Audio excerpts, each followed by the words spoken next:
Hello and welcome to Kingston Now. I'm Jimmy Buff. On our first show ever, nearly 2 years ago, we introduced you to Evie Seidman.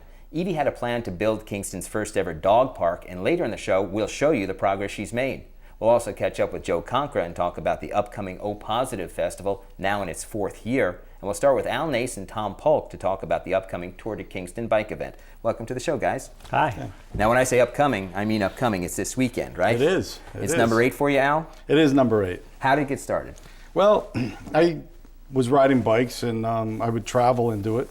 And we would go to New York and ride in the multiple sclerosis ride, and it closed down the FDR and the West Side Highway. And it's a 30-mile ride, Inwood Park, the whole thing. It was a beautiful, beautiful ride. And I said, oh, this is great. And then we did the Tour de Bronx and the Tour de Brooklyn. Everybody made fun of the Tour de Bronx, but it's really a great ride. And the Tour de Bronx and Brooklyn were free rides. And then we went to Montreal, which is, in my opinion, the bicycling capital. It's the most bike-friendly place I've ever seen. They have bike paths, they have bike streets, basically, wide areas that are sectioned off that you can just bike on, and it goes through the whole city. And they do these great rides, La Tour de Isle, I butcher the names all the time, La Tour de Newt, and that's a night ride, and people have like house lamps on their helmets. It's amazing, and there's bike acrobats. I saw a guy on a bike, I said, he's gonna get killed, and he flipped over the handlebars, and I said, oh my God, I didn't know he was an acrobat.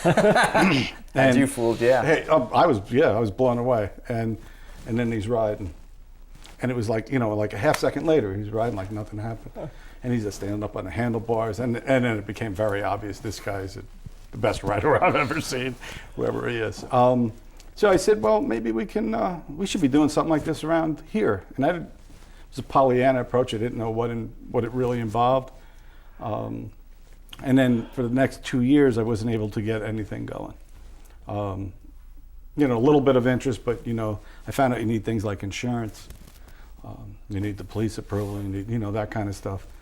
And finally, the 3rd year, I got Dave Schleed and Marty Schleed from Bike Brothers. And I was talking with Mayor Satile, and he said he'd insure it.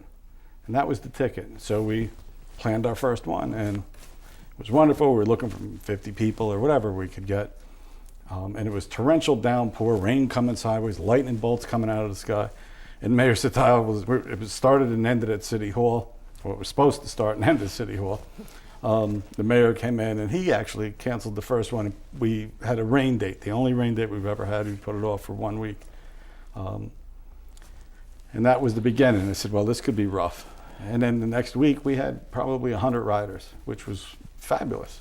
And it's been going every year since, so it's a good thing. And Tom, you're with the YMCA, one of the principal sponsors of the ride this year. When did the YMCA get involved, and how and why did they get involved? Well, we got involved 3 or 4 years ago, and it was partly my interest in bicycling and getting involved with Al and the tour. And at that point, the city decided that it wasn't possible for them to insure the event anymore.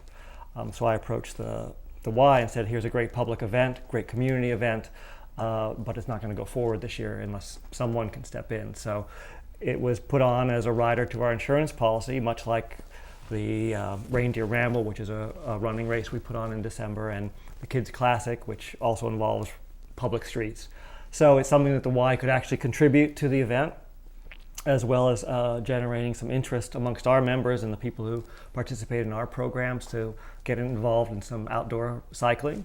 And finally, we have some volunteers, some very dedicated people who like to go out and help organize and run these kind of events. So I also coordinate the volunteers for the tour, and we use probably 20 to 30 people on any given year to come in and do registration, staff the rest stops, help direct people for parking, ride marshal, and just whatever else needs doing. Al, tell me about the events. How long are the rides? Who can do them? It's not a race, right? It's not a race, it's a ride. And there's all different levels of riders. And for example, the first rides to go are the longer ones.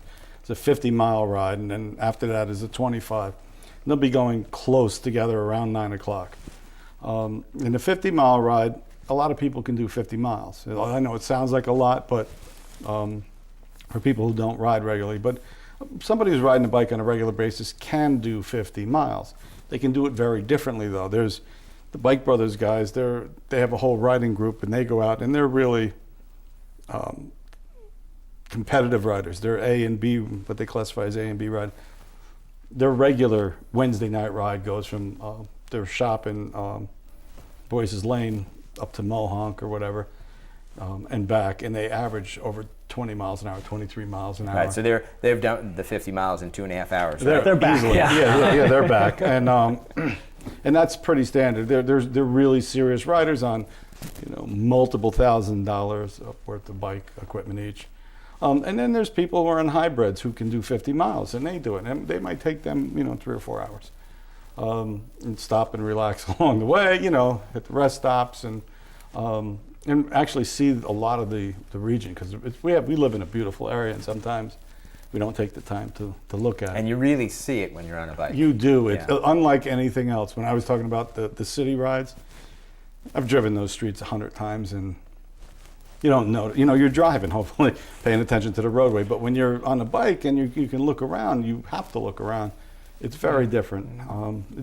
There's beautiful views here in Kingston. If you just come up Broadway from the Y, as you come up this way, you can see the mountains. It's really a nice area. So you've got also a 25 mile, a 12, right? The 25 is a shorter version with a little less hills than the 50. The 12 and 16 is actually new this year.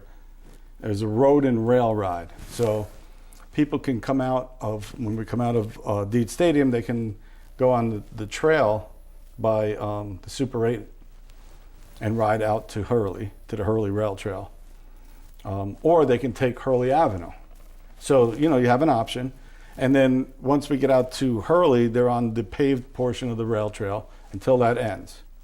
And then the Hurley Marbletown to Hurley, or Hurley to Marbletown, whatever it is, portion there is not paved, but it's a beautiful trail. Beautiful views. It's cool.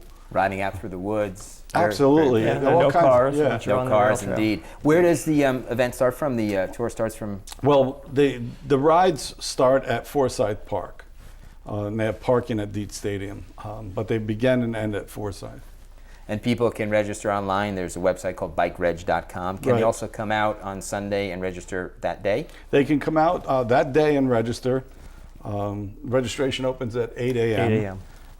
Or they can go to, www.tourtokingston.com, and they can download a printout and registration form and mail it in. Terrific. Well, we're looking forward to a good event this weekend. Thanks for coming by, guys. You're very welcome. There's a 5-mile ride, Right. which is the Keystone. And it's a tour through Kingston. Historic stops at the Senate House, and then the Firemen's Museum, which is a big hit with the kids. It's very slow. I lead it with a truck. Tom's a marshal in it. And it winds its way through Kingston and then back to the park, where there's a free cookout, and we give out scholarships and a little bike rodeo that Tom's putting on. Outstanding. Well, again, thanks for coming in. Thanks for having us. You're watching Kingston Now. Next up is Joe Conquer with news and updates to this year's O Positive Festival, the event where artists and musicians barter art and music for medical care. Welcome back to Kingston Now. O Positive began in 2010. The idea was to help musicians and artists get needed medical care. With us now is one of the co-founders of O Positive, Joe Conquer. Hi, Joe. Hey, Jimmy. Now, they needed medical care because they can't afford it. Right. It's Right? catch-22, right? You're on the road all the time. You're playing shows. Your shoulder gets sore, and what do? Right. And if you're an artist, you're in your studio all the time, and eventually your wrist hurts. And if you can't afford it because you're busy paying your rent and busy trying to survive, and as a cultural person, you're up against it. But artists and musicians, of course, providing a great input to society, and very valuable, and a lot of the medical people in the community recognize that. That's sort of how the beginnings of O Positive started, yeah? Exactly. I mean, you have to remember that we're one weekend. We're an access to a clinic that we build, and every artist and musician who is accepted in exchange for their performance or putting their large mural up on a wall, they get access to a clinic where we have the most heartfelt and loving doctors and healthcare providers, complementary care providers. In the old Kirkland Hotel is where we build our pop-up clinic, and it's just for one weekend. But showing the community that the arts are as important to this community as any other part of the community really goes a long way, because we break down that barrier to access, and it's been amazing. This year will be your fourth. Is that will. Shocking to you? Yes, I can't believe we're sitting here saying 4. And it is. It'll be Columbus Day weekend, as it is every year. It will, yes. And so what's new for O Positive this year? What's new? Well, we've expanded a lot since last year. And one of the great things we did after year 3 was the doctors came to us and said, we'd really like to go out into the community a little bit more. So we built a public health expo for last year. And it was really, really well received. You got to see everybody from Planned Parenthood. We did HIV screening on the spot. It was really a wonderful event. Nutrition walks through the farmers market, community yoga classes. So I think we're going to expand out into the community a little bit more. I'm really excited for that. We had 150 bands apply last year for 35 spots. So it was kind of amazing. But the big news is that we're going to have another O Positive, and it's not going to be in Kingston. It's going to be in San Francisco. Which is great, because it means the idea of O Positive is being received by other communities, and they see how it's worked here. Right, exactly. And that was our hope. One of the biggest things we did, and one of the most challenging things we did as a bunch of artists and musicians, we got together after last year and we said, let's write down how we did this. And it was a little bit like herding cats, all of us writing our own part and how we decided to do this. But at the end of the day, we have this beautiful document. It's called the O Positive Playbook. And we're giving it to other towns so they can replicate this. It should be noted that none of the O Positive organizers like yourself or the volunteers get paid. It is all everyone volunteering. Yes. Yeah. The submissions are open, so for artists and musicians who want to participate in this year's O Positive, tell folks how to do that. Go to our brand spanking new website, opositivefestival.org.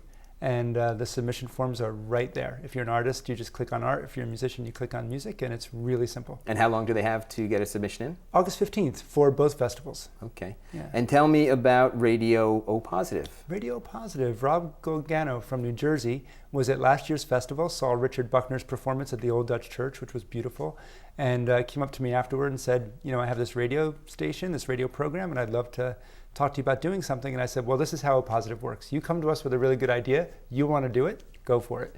So now we have a radio show, and it's really growing and really, really wonderful. You expanded last year too with the services provided to the musicians and artists, right? Do you know the numbers, how many people you served, Yeah, well, we had 2,000 people come to the festival, but in terms of service, we had 40 bands and 35 artists, all got care, everything from dental to complementary care, massage, yoga, anything you could think of. And the wonderful thing is we've increased our dental core to 4, and I know that that's going up. And while that sounds like not a lot, we started with 1, Tom Single, who was amazing. And overworked. And overworked. Yeah. And so, but now we have 4, and we were able to take care of, I think, 90 people for dental care over that weekend. It's amazing because somehow dental care has become parsed out from overall health care, as if the health of your mouth doesn't affect the rest of your body. So even if you are minimally covered health-wise, dental is often the thing that doesn't get the attention. Oh, absolutely. It's extremely expensive. And then on top of that, no health plan I've ever seen covers massage and acupuncture. Those kind of things are what we're really talking about here. We're talking about keeping people well so they can continue to be creative, so they can contribute to the community. It's a circle. Ultimately, though, you hope that the festival maybe morphs into something else, that the healthcare system takes care of itself and fixes it so you guys don't have to do this. That would be nice. Joe, thanks for being here. You're very welcome. This is Kingston Now. Next, we head down to Kingston Point for a first look at Kingston's first ever dog park. You're watching Kingston Now. Nearly 2 years ago, we featured Evie Seidman and her dream for a dog park for Kingston. Now that dream is on the verge of becoming reality, and we caught up with Evie to get the latest. We asked her what's been going on for the past 2 years. Well, it's been a very interesting journey. The city, first of all, did give us a beautiful piece of land, about an acre, and which are now a small dog park and a large dog park, all fenced in, safe and sound, with double gated entrances. That came about by a committee of people rounding up dog lovers and dog owners all over the city. We've had some small fundraising. We have been selling memorial bricks for $100 a piece, and jars in every possible location we could. And we've had a couple of large donors. We got a grant from the Clock Foundation, which was much appreciated, and some personal grants from individuals who would rather not emphasize that. So you're looking at $14,100 plus on the fencing. It's top of the line. Yeah, top of the line black vinyl coated chain link, 6 feet high, and some industrial gates. So we're very proud of the durability and the safety aspect of the park. So there's more money to raise, because each one of these parks should have a water fountain and a 3-tiered fountain. The lowest for the lowest tier would include a pedal for so that you can let some water in there for your dog. The middle level will be for people in chairs, and the standard height, obviously, for everybody else. So we need 2 of those, kind of pricey, and so we will continue fundraising. And we've got some very nice fundraisers coming up in the fall. In September, we're doing a fundraiser at Keegan's. They're being very hospitable to us, and we hope to see everybody out there. That should be a fun evening, and you don't have to get all dressed up. So what's the plan for the opening? Well, we're doing that in a kind of unusual way. The grand opening per se will not be a gala of any kind, because with dogs you want to keep things cool and calm. You don't want a lot of food or a lot of music and balloons and what have you. But it will be a very interesting and entertaining opening with a ribbon cutting, the mayor and several speakers, and the dogs will actually have a voice in the grand opening. But before that, we're having soft openings, and what we mean by that is, first of all, everyone must be registered. All dogs must be registered. There is no fee. But the purpose of that is that we are certain that whoever comes through the gates is properly vaccinated, is basically healthy, and although you can't always guarantee somebody doesn't have a cold, we'd like to get answers to some questions if folks are willing. Questions about how well you know your dog, what kind of behavior does your dog exhibit in different situations, and with that, with a small team, we might call it a panel of well-trained people, we'll take a look and have a sense of who is seeking to come into the dog park, and let us prepare for that. I actually made an appointment with someone today to bring her dog down for privately with 2 dogs that the dog is very friendly with and comfortable with, and so that they can come in here and learn the environment, that the environment is safe and comfortable for them. So the next time that dog comes in, it'll be a much simpler matter. But we're going to train about 25 plus ambassadors. And these are the first 25 people who register, who are willing to attend, who promise to attend a 90-minute orientation program that will include, we've got some dogs playing out there now. It sounds growly, but it's part of the sport. Anyway, the ambassadors, once they are identified, and they will have pins that will go directly onto their, or a designation on their dog's leashes.